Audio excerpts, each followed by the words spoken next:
साथियों नमस्कार। दो तीन बातें आप लोगों से करूंगा। एक तो पहली बात ये कि जो मुद्दा आप लोग पिछले कुछ दिनों से देख रहे हैं, आयुर्वेद वर्सेस एलोपैथी, इस मुद्दे के विषय में मुझे कुछ कहना है, कुछ स्पष्ट करना है कि ये जो लड़ाई चल रही है ये आयुर्वेद वर्सेस एलोपैथी है ही नहीं। ये लड़ाई आयुर्वेद वर्सेस आईएमए है और ये एक ना एक दिन होनी थी। इंडियन मेडिकल एसोसिएशन इतनी वैज्ञानिक संस्था है कि ये हमारे घर में जो पेंट लगता है उस पेंट को ये सर्टिफिकेट देते हैं एंटीबैक्टीरियल होने का। ये एलईडी बल्ब को सर्टिफिकेट देते हैं एंटीबैक्टीरियल होने का कि इस बल्ब को लगाइए, आपके घर में 85% बैक्टीरिया नहीं आएंगे। और यही इंडियन मेडिकल एसोसिएशन आयुर्वेद को स्यूडो साइंटिफिक कहता है। यही इंडियन मेडिकल एसोसिएशन कहता है कि IMA characterize the medical practitioners of Ayurveda as quackery. ये मैं नहीं कह रहा हूं, ये विकिपीडिया का वाक्य है, विकिपीडिया पे आप जाके पढ़ सकते हैं। और वो क्वैकरी का अर्थ मैं आपको बता दूं, क्वैकरी का अर्थ है फ्रॉड। तो जब हमें अपनी संस्कृति पर, अपने सभ्यता पर, अपने सनातन परंपरा पर, अपने चिकित्सा पद्धति पर गर्व नहीं होगा, गर्व तो बहुत बाद की बात है, पहले समझ ही नहीं होगी, आप समझने का प्रयास भी नहीं करेंगे। दुर्भाग्यपूर्ण तो यह है कि आप कोशिश भी नहीं कर रहे हैं उसको समझने की, आप उसके रिसर्चेस को फर्जी बता देते हैं। अगर कोई व्यक्ति आयुर्वेद में, योग में, किसी भी अन्य चिकित्सा पद्धति में कोई रिसर्च करता है, कोई चीज साबित करने की कोशिश करता है, अच्छा अगर कोई व्यक्ति करना चाहेगा तो क्या करेगा? यही ना कि वो उस पर रिसर्च करेगा, रिसर्च आपके सामने लाकर प्रस्तुत करेगा और आप क्या कहेंगे कि ये तो फ्रॉड है जी। तो अगर इस तरह से चलता रहेगा तो ये कब तक चलना था? तो ये किसी ना किसी दिन ही होना था, आयुर्वेद और इंडियन मेडिकल एसोसिएशन का टकराव होना था।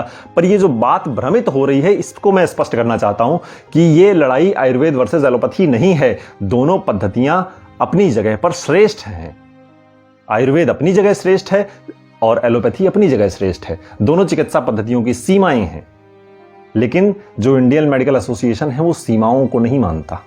आप जब कभी गए होंगे किसी वैद्य के पास, और आप सोचिए अगर किसी वैद्य के पास आप जाएं और किसी इमरजेंसी कंडीशन को लेकर जाएं, उस कंडीशन में क्या आयुर्वेदिक वैद्य आपको दवाइयां देगा? अगर आपका पैर टूट गया है या हार्ट अटैक आ रहा है तो क्या वो औषधियां देना शुरू कर देगा? क्योंकि उसे अपनी सीमाएं पता हैं। उसे पढ़ाया गया है बीएमएस की डिग्री के दौरान कि सीपीआर कैसे दिया जाता है, उसने भी डिग्री की है, उसने भी पढ़ाई की है। लेकिन वो आपको बोलेगा कि आप तुरंत एलोपैथी के पास जाइए। लेकिन क्या आपने कभी किसी डॉक्टर के मुंह से सुना कि आप डायबिटीज की दवा लेने जाएं अपने घर के किसी सदस्य को लेकर के, और वो डॉक्टर कहे कि एलोपैथी में इसका इलाज नहीं है संपूर्णतः, तो आप एक बार आयुर्वेद के पास ट्राई कीजिए। उनके पास भी रिसर्चेस हो रही हैं, रिसर्चेस कर रहे हैं वो लोग भी, और इसका इलाज उनके पास हो सकता है। उन्होंने ऐसा दावा किया है और उनके पास ऐसी पढ़ते हैं, सारे डॉक्टर्स पढ़ते हैं रिसर्चेस को। ये इंडियन मेडिकल एसोसिएशन के जो पदाधिकारी हैं वो भी पढ़ते हैं, वो देखते हैं कि इसमें दम है और इसी बात से तिल मिला रहे हैं। क्योंकि बाजार जो समझेगा, जिसके अंदर से संवेदनाएं समाप्त हो जाएंगी, भावनाएं खत्म हो जाएंगी, जो व्यक्ति को बाजार समझना शुरू कर देगा, उसको हर इस बात से समस्या होगी जब उसके बाजार पर चोट पहुंचेगी। तो ये जो सीधी लड़ाई है, सीधा टकराव है कि उनके बाजार पर चोट की गई है।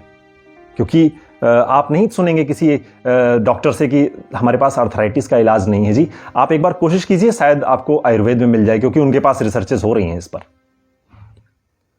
स्वीकार करना सीखिए। जब तक सीमाएं स्वीकार नहीं करेंगे तब तक कुछ भी अच्छा होना, कुछ भी विधायक होना संभव नहीं है। कुछ भी इस प्रकार का जो प्रोडक्टिव निकले नहीं संभव है। आपस में लड़ते रहिए और कहते रहिए एक दूसरे को फ्रॉड। आखिर मैं जानना चाहता हूं, आज आईएमए के पदाधिकारियों से भी यह प्रश्न करूं, अगर उन तक ये वीडियो पहुंच पाए, कि किस आधार पर आप स्यूडो साइंटिफिक कह रहे हैं? आपने सुश्रुत संहिता उठा के पढ़ा है? 200 वर्ष पहले, 250 वर्ष पहले एलोपैथी का जन्म हुआ है। क्या उसके पहले लोग चिकित्सा के बिना मर जाया करते थे? अरे उठा के पढ़िए सुश्रुत संहिता को। 120 प्रकार की सर्जरी उन्होंने बताई है, शल्य चिकित्सा। और आज भी जो इक्विपमेंट्स उन्होंने दिए हैं, 120 प्रकार के इक्विपमेंट्स उन्होंने जो दिए हैं, आज भी उन्हीं से ऑपरेशन होते हैं। मॉडर्न मेडिकल साइंस में भी उन्हीं इक्विपमेंट्स का प्रयोग होता है। पर आप क्यों पढ़ेंगे? और आप पढ़ेंगे भी तो क्यों बताएंगे किसी और को? क्योंकि उससे आपका अहंकार नहीं छोटा हो जाएगा। तो ये अहंकार का जो टकराव है, इसको थोड़ा सा कम करना होगा अगर हम चाहते हैं कि इस देश में कुछ ऐसा हो कि इस देश में प्रगति भी हो, लोगों का जो स्वास्थ्य है उसमें सुधार हो। जब हम लोगों को बाजार समझना बंद कर देंगे तब ये हम चीजें करेंगे। लेकिन हम बाजार क्यों ना समझें? जब हम पेंट को सर्टिफाई कर सकते हैं पैसा लेकर के, जब हम बल्ब को एंटीबैक्टीरियल बता सकते हैं। अरे किसी ने कोरोना के नाम पे अगर इनको पैसे दे दिए ना, तो ये कल को कोरोना को भी बोल देंगे कि कोरोना जो वायरस है वो आपके शरीर में इम्यून सिस्टम को बढ़ाता है। तो सिर्फ इस बात को स्पष्ट करना था कि ये युद्ध जो है, ये लड़ाई जो है, आईएमए वर्सेस आयुर्वेद है, एलोपैथ वर्सेस आयुर्वेद बिल्कुल नहीं है। ये सबसे पहला पॉइंट। और एक बात और कि इंडियन मेडिकल एसोसिएशन बहुत जिम्मेदार संस्था हो सकती थी। मैं उसकी तारीफ में आज ये वीडियो बना रहा होता अगर उसने फार्मा इंडस्ट्री के जो दवाइयों के रेट हैं उन पर प्रश्न चिन्ह उठाए होते। अगर आप खुद जानते हैं, जो वीडियो आप लोग देख रहे हैं, आप भी इस बात को जानते हैं कि 18-20 रुपए की जेनरिक मेडिसिन 500-500, 1000 रुपए में आपको बेची जा रही है। आप जानते हैं इस बात को, इंडियन मेडिकल एसोसिएशन भी जानता है। लेकिन अगर उसने इस बात पर प्रश्न उठाया होता, अगर ये मेडिकल इंडस्ट्री के जो माफिया हैं इनके ऊपर अगर उसने प्रश्न उठाया होता, तो आज मैं उसके प्रशंसा में ये वीडियो बना रहा होता। लेकिन दुर्भाग्य है कि उसने ऐसा नहीं किया। और दुर्भाग्य यह भी है कि जो कोई व्यक्ति ऐसा करने की कोशिश कर रहा है वो सीधा उसका प्रहार डॉक्टर्स के ऊपर ले जा रहे हैं। कह रहे हैं ये डॉक्टर्स का अपमान है, डॉक्टर्स का ये कर दिया और वॉरियर्स को मनोबल तोड़ दिया और ये कर दिया वो कर दिया, दुनिया भर की बातें। और उसके बाद अगर कोई इनके ऊपर प्रश्न चिन्ह लगाए तो 1000 करोड़ का मानहानि का मुकदमा कीजिए। मुकदमा अगर सत्य बोलने पर मुकदमे होते हैं तो कीजिए मुकदमे, पर सत्य बोला जाएगा और ये बहुत आवश्यक है।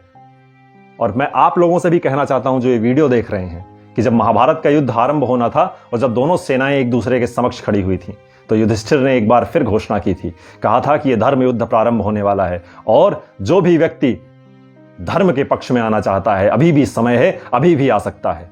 तो आपसे मैं कह रहा हूं, किसी व्यक्ति से व्यक्तिगत द्वेष के कारण इस समय अधर्म का साथ मत दीजिएगा, वरना आपकी और हमारी पीढ़ियों को भुगतना पड़ेगा। ये जिस चिकित्सा पद्धति को फ्रॉड कह रहे हैं, उसके डॉक्टर्स को क्या सम्मान करेंगे या किसी की बात क्या सुनेंगे? वो तो स्वामी रामदेव की बात थी कि उनकी बात को गंभीरता से लिया तो कम से कम बराबर का बात तो निकलने दी। ऐसा नहीं है कि उनके पहले किसी ने बात बोली नहीं है, बोली है, पर गंभीरता से ली ही नहीं जाएगी। आपकी बातों को और हमारी बातों को इस तरह से नकार दिया जाएगा जैसे हम कुछ कह ही नहीं रहे हैं।